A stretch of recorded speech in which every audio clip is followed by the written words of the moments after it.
Hello and welcome to Planet Hope, the programme that follows the progress made towards the UN's Millennium Development Goals, the 8 targets adopted by 193 nations and that need to be met by 2015. This week we're going to look at number 1 on the UN's list, reducing poverty and famine. The southern Saharan region of the Sahel is bracing itself for another famine. The international organisations have begun appealing for donors to help an estimated 1 million children that are so severely malnourished that their lives are already at risk.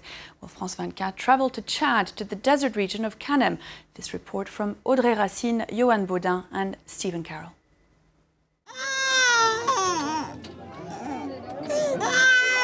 6 months old, but weighing less than 7 kilos. Some 200 children are being examined at this clinic today. Many are malnourished, others seriously underweight. Consultations here have doubled since February. The food shortage has come early this year. Cereals harvested last autumn are running out, 3 months earlier than usual. The young are the first victims. They fall ill easily when they haven't enough to eat. Mothers spend long hours in the searing heat with their children, waiting to see a nurse. Many have travelled long distances to be here. Khadija ALAMIN has brought her youngest daughter, Zara, to be examined. She has diarrhea, she's vomiting, she isn't eating. How long has it been?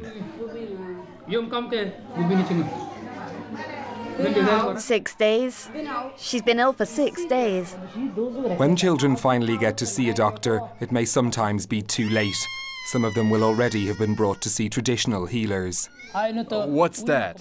Why did you mark her as a hot iron? I did it with my other children too, otherwise they won't get better.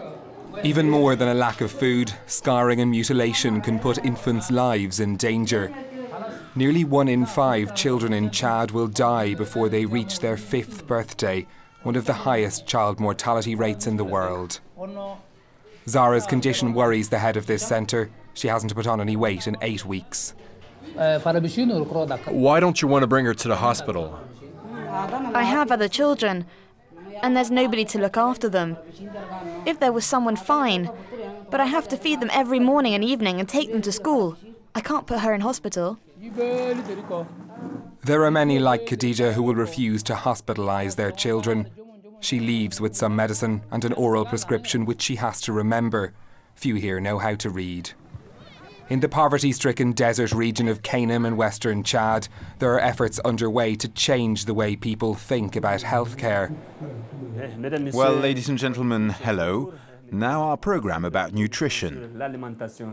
Radio N'Djamina's programmes are almost all about health, with a particular focus on combating malnutrition among its audience. 80% of our listeners are illiterate, and they're in rural areas, so we have to explain and repeat the same message so they'll understand how important their health is. Ahmed ABDOULAYE has been preaching this message in the desert for more than 10 years. He's a volunteer using material donated by international organisations working in Chad. But slowly, the message is starting to get through. Here, some 30 mothers have agreed to bring their children to hospital, and there are more who keep arriving. But in this vast region of Kanem, there are just 3 makeshift hospitals and a handful of medics who look after the most serious cases. The medical centre in Mao, the oldest in the area, is overwhelmed. Tents supplied by UNICEF for emergency shelter have become permanent fixtures. Among the new arrivals today, little Khadija. 3 kilograms, 600 grams. Weighing under 4 kilos at 7 months old, her mother brought her here so she wouldn't suffer the same fate as her elder brother. God gave me 2 children and he took 1 away. The other baby has become thin like him. He fell ill and then he died. She's spending 2 weeks here with her daughter. That's how much time it will take Khadija to gain some weight through therapeutic feeding. If she has no other medical problems, these few days of regular food and proper nutrition should see her make a full recovery.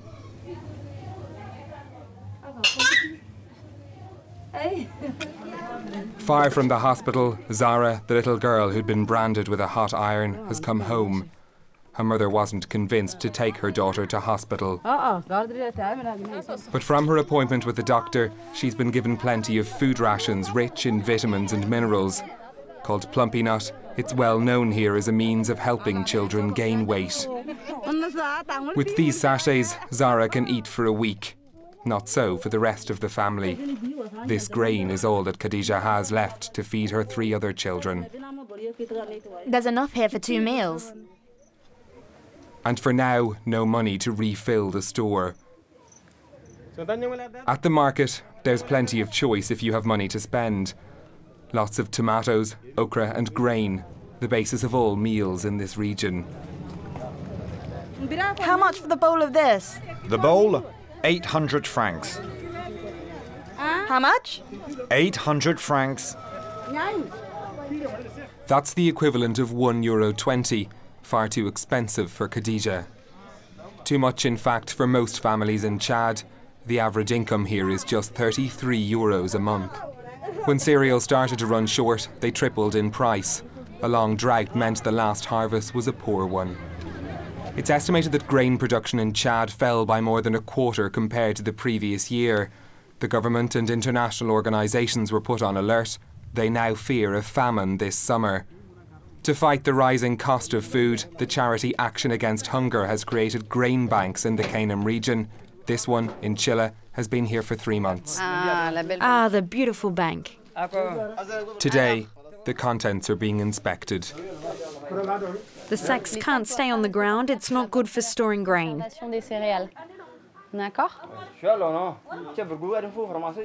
NGO constructed this building and filled it with millet. It then must be sold at a reduced price to people in the village when cereals on the market become too expensive.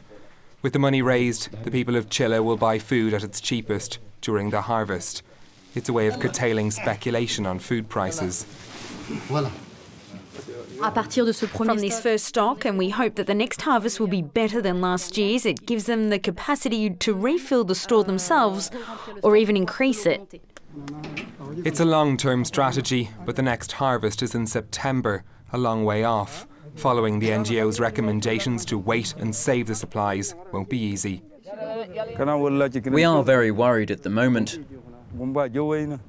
Very worried because we're already hungry. We're just waiting for the instruction to open the store and to start working. Until recently, these were people who didn't have to worry about going hungry. They'd left to find their fortune working in Libya. Every month, they could send money back to their families where it was so badly needed. But when the war broke out and oil production ground to a halt, 90,000 of them came back to Chad. They brought with them suitcases full of items to sell, but not enough to avoid poverty or overcome their regret at having to leave their new home. Libya. You know what? Libya was an oil-producing country, a rich country. You could find everything you wanted. Here, even if you have money, you can't find anything. There's nothing good to eat. Compared to Libya, there's nothing at all. They've become a burden to the families they once supported, a new element in this looming food crisis. The United Nations Food and Agriculture Organization, or FAO, has put in place a scheme to help some of them to train as farmers. Soon we will start digging and then bring the pipes here to be laid. Although dry and dusty, this ground is fertile. The FAO's agricultural engineer is promising a first harvest here in 3 months. And this isn't his first attempt. Just a few metres from there, fields of crops, green leaves, peppers, corn and salads. They can all be cultivated in the wadis, little oases in the desert. Evidence of Gondo's success and that of the farmers. It's been 2 years since the last food crisis hit the Sahel region. Since then, the FAO has been trying to help the most vulnerable people. This agricultural cooperative was one of the first to be established. Today, there are 165 of them around Kanem. In each, the FAO brought 12 people together, convinced the landowner to loan his land, then dug a well and installed a pump to extract water. With all this, they've managed to cope with bad weather, which can affect their production. Of what's grown in the wadis, they can consume some and sell some to buy grain for elsewhere. 2 years later, almost all of the cooperatives are turning a profit, to the delight of the new farmers. After the success of this model, the FAO has been examining the hospital records of malnourished children. For every baby who's dying of hunger, a whole family is suffering. These are families who no longer need to depend on handouts. Now, what do I have? I have my cucumbers, my salads, my tomatoes. When I go home now, I have all of that to eat. These crops, the water brought in by the FAO, with education, with cookery demonstrations, all this means these people won't be as badly affected by the crisis that's coming. Saved by their own efforts, a privilege in a region that currently only produces 5% of the food it needs. Although this project is on a small scale, there are thousands of hectares of land that could be developed. The aim that the children of Kanem may one day have enough to eat. Well, that brings us to the end of this edition of Planet Hope. Thanks very much for watching. Do stay tuned to France 24 and see you soon.